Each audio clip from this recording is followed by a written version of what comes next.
Forgiving oneself is often one of the hardest things people have to do in therapy. Hi folks, I'm Sarge and I'm a 25-year therapist. I have worked in multiple states across the country in all different sectors, for-profit, not-for-profit, government, and worked with all different age populations. This is the official Mental Health Matters channel, and I'm here to help you. Today we're going to be talking about shame, regret, self-hatred, all of those things. And it is really one of the most difficult things that people will often face in therapy in the treatment room. Now, I've done another video on this before. If you haven't seen that, I do recommend you check it out. I'll put a link to that up there. It actually will go very well in conjunction with what we're going to talk about today. So today I'm going to talk about a method that I have used with some of my clients to help them start on that journey towards self-forgiveness and defining themselves in a new way. So after you've watched that video above, you can check this one out. And this can maybe helpful if you're a treatment provider yourself, maybe you're a therapist or you're a peer support specialist or something like that. What the concept is called the character. And this is something that I made up. And some of my clients have found this very helpful. So the idea is with the character, you are identifying that something in your past you didn't like about yourself. This is often where a lot of people get stuck, and it can lead to depression, anxiety, and in worst case scenarios, self-harm. So the idea is, we have to let go of our past and recognize, okay, maybe there's things about ourselves that we don't like from our past. We're going to work on granting ourselves some grace and forgiveness. And it starts with saying, okay, I'm not that person anymore. And I regret those things that I did, but I can't change them. It's the past, radical acceptance, right? So there's some of you who are therapists, you understand some of the concepts already that we're talking about here, radical acceptance. Okay, so that's the first part of that. The second part is I often ask my patients as they're taking this journey to think about either a literary character or a movie character that they admire. Then I will ask them to identify what are some of the traits that they admire about that character, right? And so I've had all kinds of different answers, characters from Lord of the Rings, Marvel characters, DC characters, Star Wars characters, Harry Potter, you name it, right? So people will identify this fictional character that they really admire and what are the traits that they admire about them, right? So for example, if you're a Harry Potter fan, you may say, I really admire Harry for his courage, right? So Harry is very much, in Harry Potter, Harry is very much like on the hero's journey.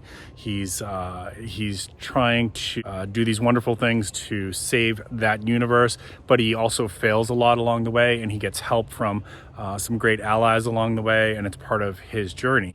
Well, what are some of the traits that Harry embodies? He's very courageous and he's very loyal to his friends and he loves his friends. Those are great traits, right? So you start to get the idea here, right? So for me, a lifelong Star Wars fan, one of my favorite characters growing up was actually Obi-Wan Kenobi. So when the prequels came out and I got to see young Obi-Wan Kenobi, that was just such a great thing for me. Now, a lot of people would say Luke or Han or whatever, and all of those are great characters with great traits. But for me, what I liked about Obi-Wan was that he was wise, he was patient, he had this snarky, sarcastic sense of humor, and he was also very courageous, right? So that's a character that I really admire, and I try to embody those traits in myself. So this is it. This is the concept of the character as a treatment tool, right? So you ask the person to identify what are the traits about this character that they like, and then you challenge them multiple times a day to think about that, and how do I be more like Obi-Wan Kenobi? How do I be more like Harry Potter? How do I be more like Samwise Gamgee? And whatever characters that they like, right? And so you're checking in on that frequently, how is your journey going to becoming more like Obi-Wan Kenobi? And what you should see over time as they're working on part one, which is the recognizing that we can't change our past, but we can change our future. And as they're doing part two, which is choosing a character that they would like to emulate, to be more like, and trying to take those traits that they like about those character and put them into their personal actions, you should see them make some progress on that journey to forgiveness of themselves, right? It's a very, very hard thing in therapy. It's actually maybe one of the hardest things for people who have come to me in therapy for them to work on, but it's never impossible, right? And that's the thing. As therapists, we understand that change is always possible. Even for people who've done some very, very terrible things in their life. I've worked with people who've gotten out of prison for some very violent crimes. And I know a lot of people think oh, those kind of people don't change, but believe it or not, many of them do. Many of them do. And many people have come to me and they've said, I screwed up. I did all these things and I felt like I was justified in my actions, but I realized while I was sitting in my cell that I made a lot of mistakes, that I hurt people.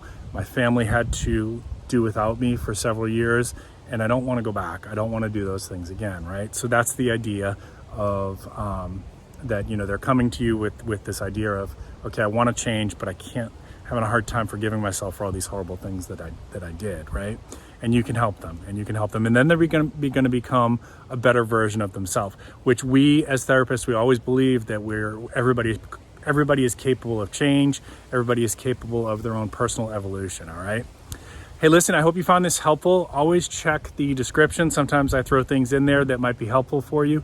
Right now, I've got a link in there for a company, an online pharmacy that does antibiotics.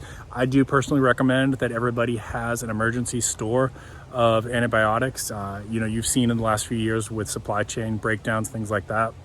And there is shortages of antibiotics going on in the world, and will probably continue to go on for the foreseeable future. So I do recommend that people think ahead a little bit and just plan so that if something else happens, like the next pandemic or whatever, you have access to the life-saving meds that you and your family need.